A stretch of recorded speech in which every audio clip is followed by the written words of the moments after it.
하나님 말씀 보겠습니다. 갈라디아서 6장 1절에서 5절 말씀입니다. 갈라디아서 6장 1절에서 5절 말씀. 드디어 갈라디아에서도 마지막 장이 왔습니다. 전 마지막 장 올 때마다 약간의 두려움과 설렘이 있습니다. 다음 성경은 어디를 할까? 아직은 정하지 못했는데 여러분 기도해 주시길 바라고요.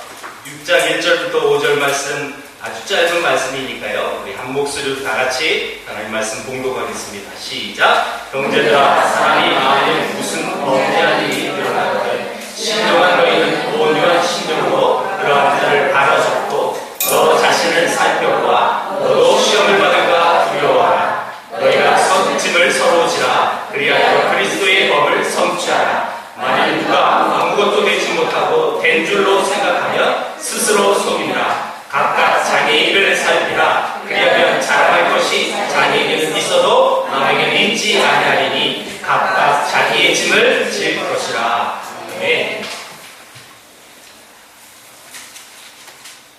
이쪽만 이렇게 가득 찬 것 같아요. 느낌이.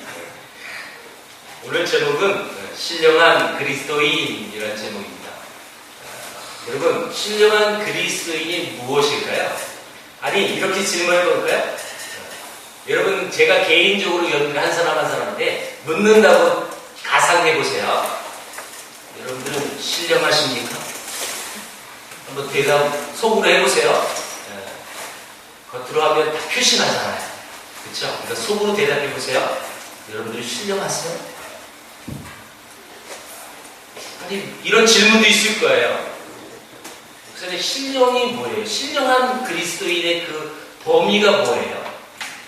도대체 성도로서 신령한 그 수준은 어디까지 수준을 말하는 걸까요? 대부분 우리 한국 성도들이 신령한 이런 단어 앞에 대부분 어떤 능력이 있고 평상시에 뭐가 여러분 남다른 무언가가 나타나는 이렇게 손만 뻗으면 픽픽 쓰러지는 아마도 신령이라는 개념을 이런 범위 속에서 많은 사람들이 생각하고 있지는 않을까.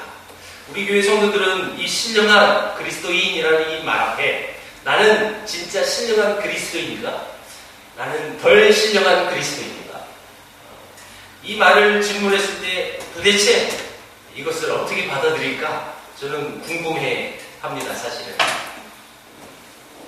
그래서 지금 속으로 난 신령해요. 저는 부끄러워요. 덜 신령해요. 이렇게 대답하시는 분들이 각각 다 다를 거라고 생각해요. 신령한 그리스도인의 그 범위를 알면 오늘 여러분들이 스스로 대답하는 그 대답이 아주 클리어해질 겁니다. 깨끗해진다는 거죠. 아, 난 신령해. 아, 난 덜 신령해. 아, 근데 이 질문 앞에 신령한 것 같기도 하고 다른 것 같기도 하고 어디에 장단을 맞출지 잘 모르겠어요. 그래서 그럼 이 신령한 그리스도인의 범위는 무엇일까? 사실 오늘 이 갈라디아 이 본문은요, 신령한 그리스도인의 정의를 보여준 건 아니에요, 사실은. 이따가도 말씀드리지만 신령한 그리스도인들의 삶을 오늘 본문은 말했지만 신령한 그리스도의 삶이 도대체 무엇인가? 그거 이전에 신령한 그리스도는 뭐냐 도대체. 이걸 먼저 짚고 가야 될 필요가 있다는 것입니다. 오늘 1절 신령한 너희, 이 너희라는 이 말은 갈라디아 6장 1절에서 10절의 전체 내용을 사실 이끄는 말로서 여기서 신령한 너희라는 표현은 그 다음에 쭉 설명해 주고 있어요.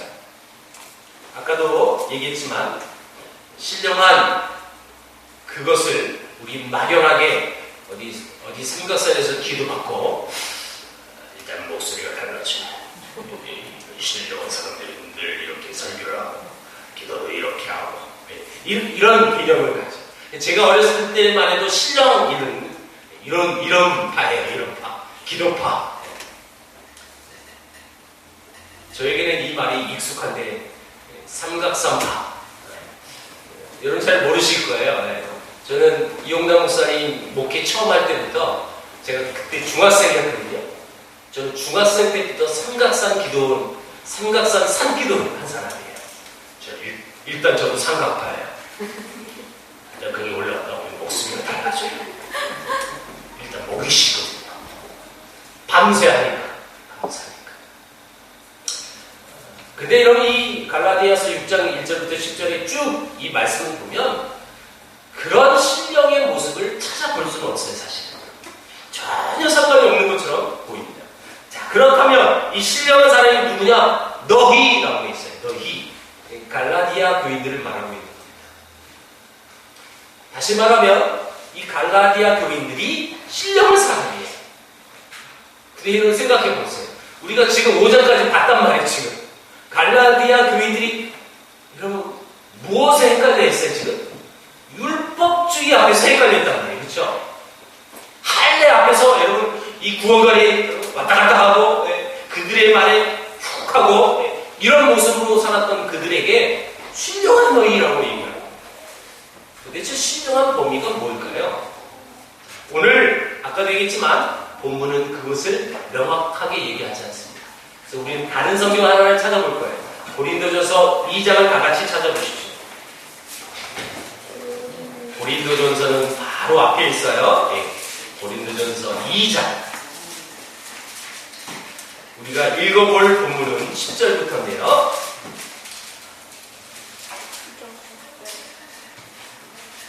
고린도전서 2장 6절에서 10절까지 말씀은 온전한 자들과 하나님의 지혜에 대해서 쭉 말하고 있는데 이 지혜는 이 세상의 지혜가 아닌 하나님의 지혜라는 말을 하면서 이 지혜를 어떻게 할 수 있느냐? 그것을 풀이한 본문이에요. 하나님의 지혜를 우리는 어떻게 할 수 있느냐? 10절 보겠습니다. 10절부터 12절을 일단 읽어볼게요. 2장 10절에서 12절 시작. 오직 하나님이 성령으로 이것을 우리에게 보이셨으니 성령은 모든 것 하나님의 깊은 것까지도 통달하시느니라. 사람의 일을 사람의 속에 있는 영 외에 누가 알리요? 이와 같이 하나님의 일도 하나님의 영 외에는 아무도 알지 못하느니라. 우리가 세상의 영을 받지 아니하고 오직 하나님으로부터 온 영을 받았으니 이는 우리로 하여금 하나님께서 우리에게 은혜로 주신 것들을 알게 하려 하심이라. 10절 봅니다. 성령으로 우리에게 이것을 보이셨는데 성령은 이 모든 것 하나님의 깊은 것까지도 통달하게 만드신 주체가 성령이에요. 자, 그리고 11절 사람의 일은 사람의 속에 있는 영 외에는 누가 알리요? 한마디로 말해서 성령님은 하나님 모든 것을 다 아신다고 말하는데 하나님의 영, 성령이에요. 자, 여러분 성령을 받은 사람, 성령이 내 안에 내주하는 사람, 다시 말하면 이 사람이 신령한 사람이에요. 지금 여러분 신령한 이란 이 범위를, 이 깊이를, 그 수준을 지금 다른 성경 본문을 통해서 지금 먼저 살펴보는 거죠. 자, 그리고 12절. 여러분 성령이 내주하면, 성령이 내 안에 있으면, 그러면 딱 보니까 지금 준모가 너 무슨 죄를 지었네 너. 도현이 너 어저께 무슨 짓을 했네. 여러분 신령한 사람이 이런 모습으로 보여지는 게 아니에요. 신령한 사람의 그 범위를 12절에 정확히 얘기하는 거예요. 다시 읽어보세요. 시작. 우리가 세상의 영을 받지 아니하고 오직 하나님으로부터 온 영을 받았으니 이는 우리로 하여금 하나님께서 우리에게 은혜로 주신 것들을 알게 하려 하십니다. 신령한 사람은 다시 말하면 하나님께서 우리에게 은혜로 주신 것을 아는 사람. 그러니까 여러분 지금 우리가 막연히 생각했던 신령의 수준이 우리 생각보다 훨씬 심각한 건 아니었어요. 이해가 됐습니까? 신령한 사람은 일단 성령이 내주한 사람, 그리고 하나님의 은혜를 아는 사람, 이렇게 정의해도 무방하다는 것입니다. 여러분 하나님께서 우리에게 주신 은혜로 주신 것들을 아는, 다시 말하면 은혜를 아는 사람, 이게 하나님의 영을 받은 사람이고 이게 신령한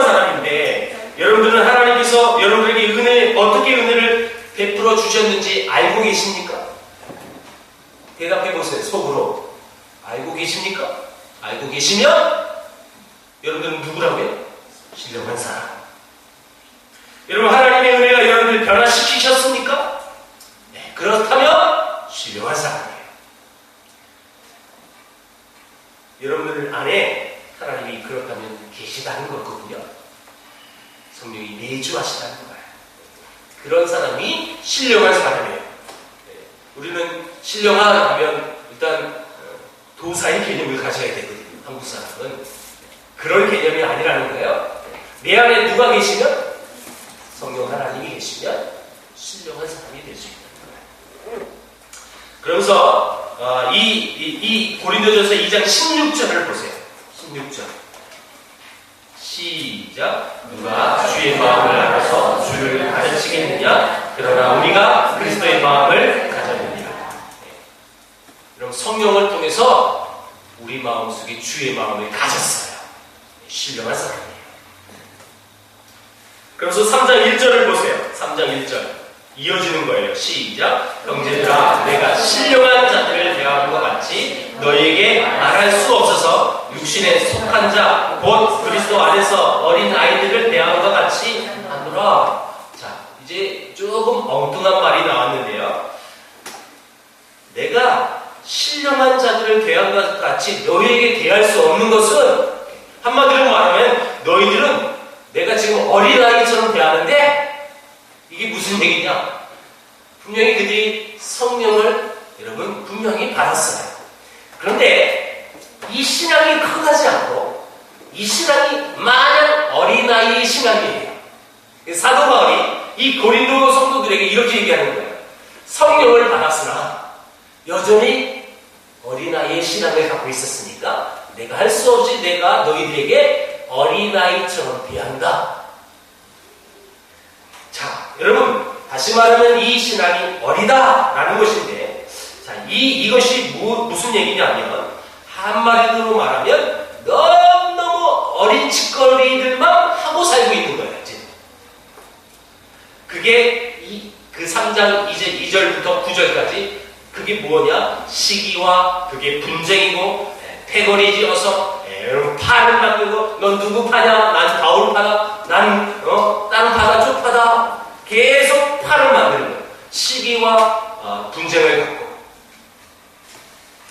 그렇다면 자, 이 고린도전서 2장과 3장의 말씀을 근거하여 신령하다는 것은 두 단계가 있다는 것인데, 첫 번째는 내 안에 하나님의 영이 있다는 것. 이게 신령이고요. 두 번째는 성령이 계시더라도 어른스러운 삶을 살아야 신령한 사람이다. 이렇게 표현하는 거예요. 성령이 계시지만, 즉 예수를 믿고 있지만 애기 같은 언행을 하고, 또 애기같이 여러분 자기만 우선이 되어야 되고, 자기만 먼저 먹어야 되고, 자기가 더 맛있는 부위를 먹어야 되고, 이런 시기를 갖고 넉넉함과 여러분 충분히 품어낼 수 있는 모습이 아닌 철저히 어린 아이처럼 자기 중심으로 살아가는 사람, 이런 사람은 신령한 사람이 되지 못한다. 이렇게 얘기하는 거예요. 자, 아까도 서론에 이렇게 얘기했습니다. 오늘 본문은 신령한 사람의 정의가 사실 갈라디아에서는 없다라고. 여러분, 이 갈라디아에서 모습은 여러분 신령한 사람의 삶의 모습, 그것을 보여주고 있는 거예요. 신령한 사람의 범위는 고린도전서에서 정의를 내렸고, 이제 이런 사람이 신령한 사람인데, 이 신령한 사람은 어떻게 살아가야 하느냐? 다시 본문으로 오세요. 갈라디아서 6장 1절을 읽겠습니다. 시작.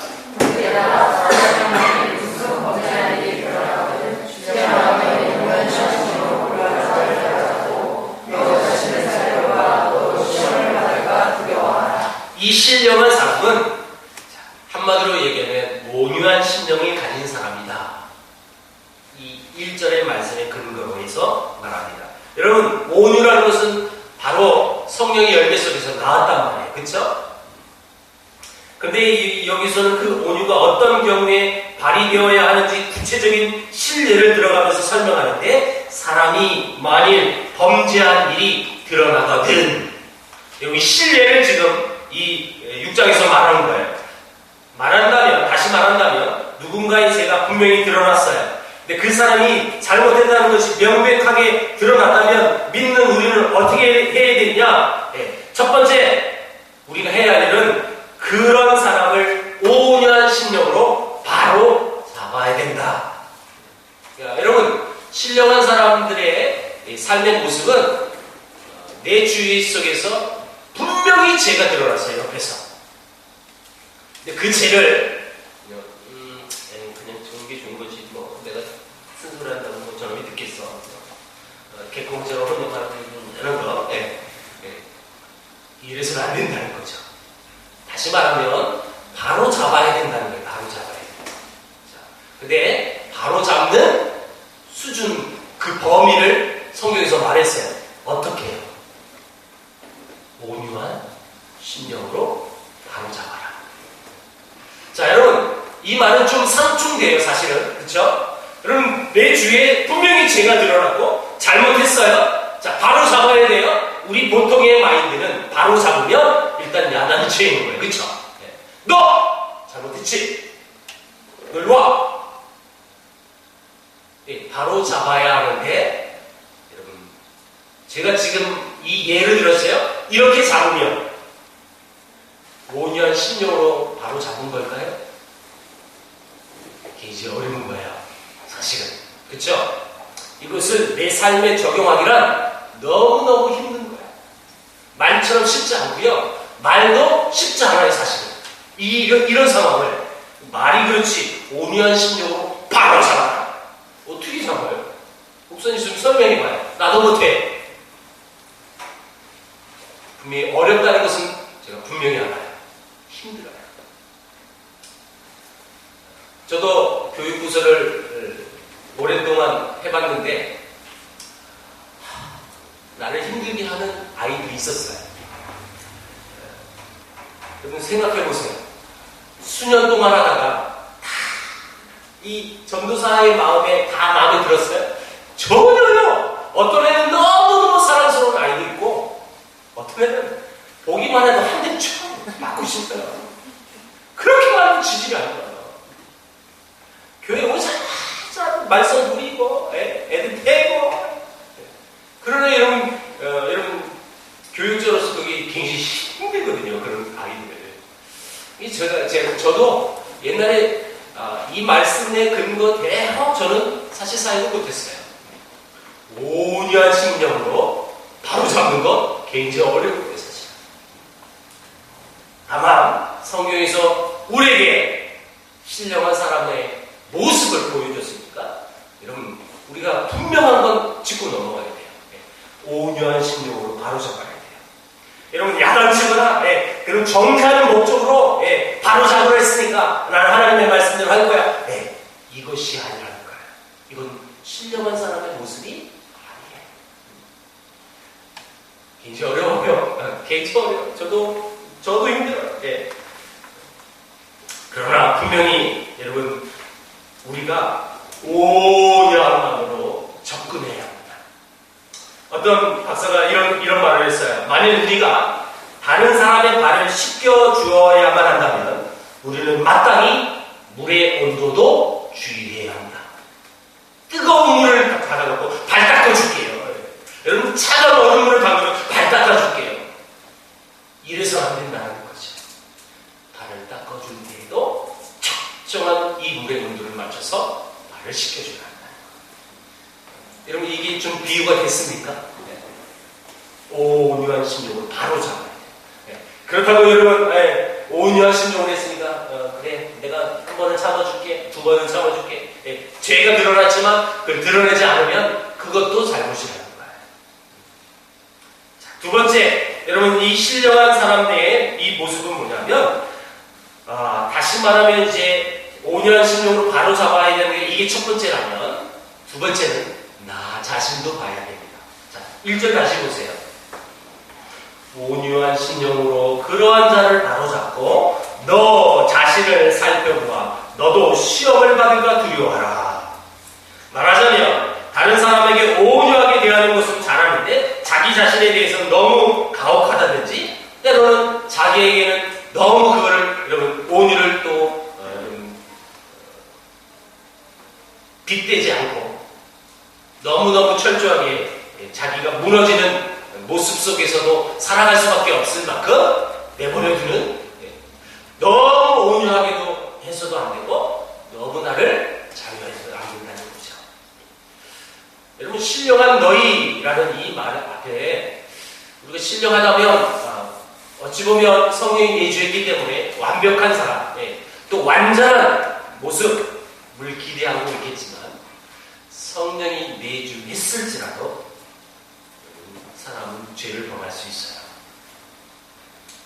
완벽하지 않다는 거예요. 완벽하지 않아요. 신령한 사람은 분명히 앞에서 봤지만 신비한 능력을 소유한 사람이 아니라 하나님이 성령이 내 안에 내주하지만 여전히 나도 시험에 들 수 있는 연약한 존재라는 사실을 분명히 기억해야 합니다. 똑같이 그 앞에 범죄했던 그 지체처럼 나도 그 범죄의 가능성을 가지고 있는 사람, 나도 똑같은 실수를 할 수 있는 사람이라는 것을 우리는 염두에 둬야 합니다. 그래서 그 죄를 지어버리라는 것이 아니라 그러니까 너 자신에 대해서도 누군가의 온유함이 필요하다는 것을 알아라. 여러분 그 온유함을 필요로 한 그 온유함을 주는 대사, 주체는 먼저는 하나님이셔야 돼요. 예수님이어야 되고 성령님이셔야 합니다.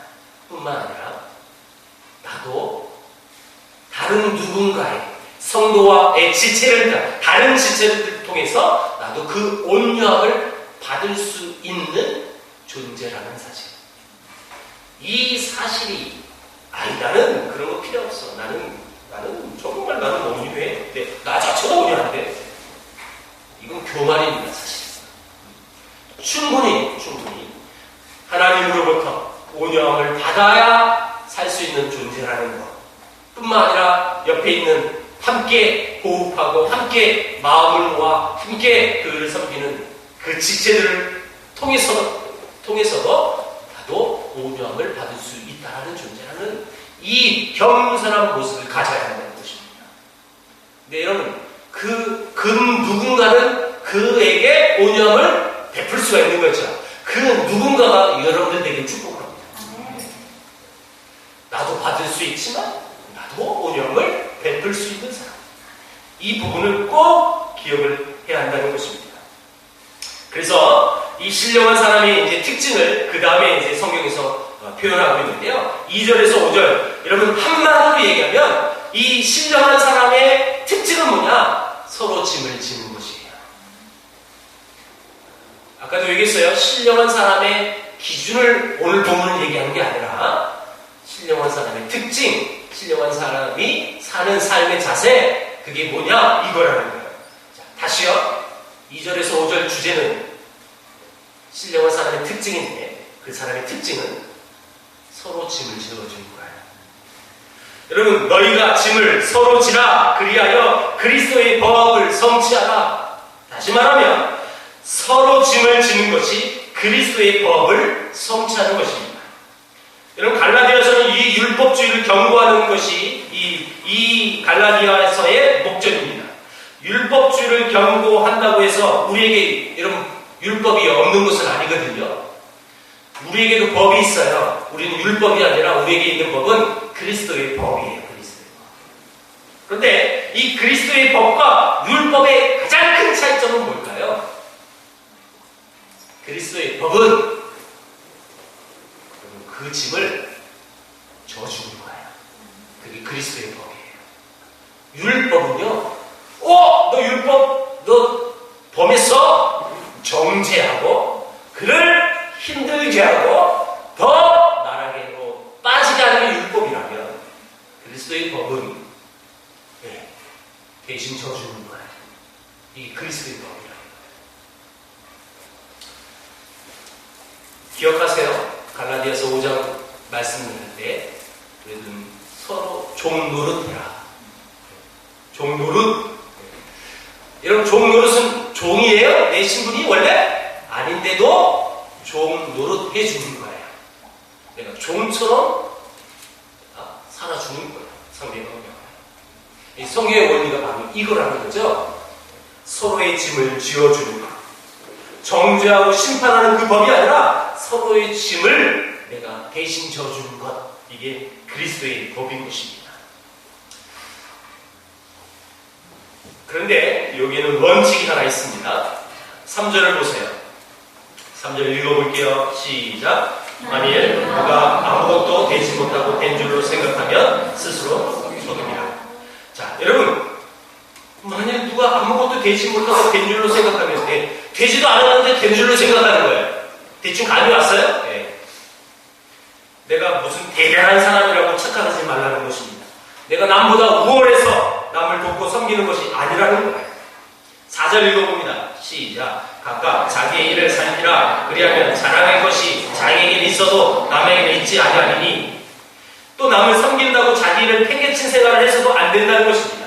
남의 짐을 져주다가 자기 자신의 짐까지도 못 져서 자기의 짐까지 다른 사람에게 떠맡길 수밖에 없는 상황이 될 수 있으니까 먼저 자기 것부터 잘해라 라는 뜻이에요. 그래서 5절 이게 결론이에요. 시작. 각각 자기 짐을 질 것이다. 자기 책임, 자기 삶을 지는 것이 필요하다는 것입니다. 그런 다음에 남을 섬겨야 해요. 지 할 일도 제대로 하지도 못해요. 그러면서 맨날 이런 오지랖이 넓어가지고 지 약간도 못하면서 자기는 흘리고 있는데 와 옆에 왜 그래? 막 그러면서 이런 모습 하지 말라. 먼저 자기의 지, 자기 분량, 자기 책임 먼저 그거 똑똑히 해라는 거예요. 뚜렷하게 하고 그 다음에 남을 섬기라. 자랑할 것이 자기에게는 있어도 라는 말은 3절과 분명히 연결되는 것입니다. 즉 되지 못한 자가 남의 문제만 가지고 왈가왈부하지만 사실은 자기에게 문제가 있다는 말인데 온유와 사랑으로 그리스도의 법을 성취하는 것이 이제 성경에서 말하는 것이지만 교만과 정죄와 청병과 비난으로 자기는 안 지키면서 남에게만 요구하는 것. 그래서 4절에 자기 일을 살핀다. 여러분 이 자기 일을 살핀다 이 말은요. 이 헬라의 원뜻은 이런 뜻이에요. 재련소에서 순금을 만들어내는 것. 이게 자기 일을 살핀다. 자기 일을 먼저 잘해야 합니다. 자기도 말씀대로 못 살고 있어. 자기 신앙생활 개떡같이 하고 있어. 우리 집사님 왜 그래? 이렇게 이런 모습을 절대 해서는 안 된다 라는 것입니다. 우리가 그리스도인이 된다는 것은 사실 새로운 관계로의 부르심인데 여러분 이 새로운 관계라는 것은 우선 하나님과의 관계를 먼저 말하는 것입니다. 전에는 내가 세상 풍속을 쫓고 멀리 떨어져 있던 이제 우리가 이제는 그리스도의 피로 가까워진 것이 그리스도인이라는 것을 말하는 것인데 다시 말하면 하나님과의 관계로서 하나님의 자녀의 삶을 또 신령한 그리스도인 하나님을 내주한 사람으로서 하나님의 관계가 먼저 회복이 되어야 된다는 것. 두 번째는 여러분 우리는 이 서로의 부분을 잘 봐야 하는 것인데 다시 말하면 여러분 새로운 가족으로의 부르심이라고 말할 수 있는 거예요. 하나님을 믿는 하나님의 백성들과의 관계 속에서 적을 둬서는 안 되고 불편한 관계를 만들어서도 안 돼요. 우리는 하나님의 동일한 시민권을 가진 권속들이에요. 그래서 여러분 이건 실제로 제 목회자의 진심 어린 어떤 권면의 말씀인데 평생토록 어떤 누구와 불편한 관계를 가져서는 안 됩니다. 그게 성경에 말하는 거고 여러분 사랑하라 라는 이 말에 여러분 많이 붙은 수식어가 있어요. 서로 사랑하라. 서로 용서하라. 서로 용납하라. 일방적으로 라기보다는 서로라는 단어가 굉장히 많이 수식이 되어 있어요. 서로 사랑해요. 여러분 두 사람이 있는데 한 사람만 사랑해보세요. 이 사랑은 진짜 사랑이 아니에요. 서로 사랑해요. 여러분 두 가의 관계가 불편해요. 한 사람은 용서했어요. 근데 한 사람은 용서가 안 돼요. 이건 전혀 서로 용서가 안 돼요. 원칙을 소개합니다. 서로 용납하면 됩니다. 이게 해결이에요. 말씀 맺겠습니다. 여러분, 제가 서론에 이렇게 질문했어요. 여러분들은 신령한 그리스도인입니까? 여러분 이제 소리내서 대답을 하셔야 돼요. 이제 알았죠? 신령한 범위를 우리 다 봤어요. 자, 여러분들 신령한 그리스도인이십니까? 아멘. 그렇다면 온유하시길 바랍니다. 그리고 서로의 짐을 짊어지시기 바랍니다. 그리고 자기를 살피십시오.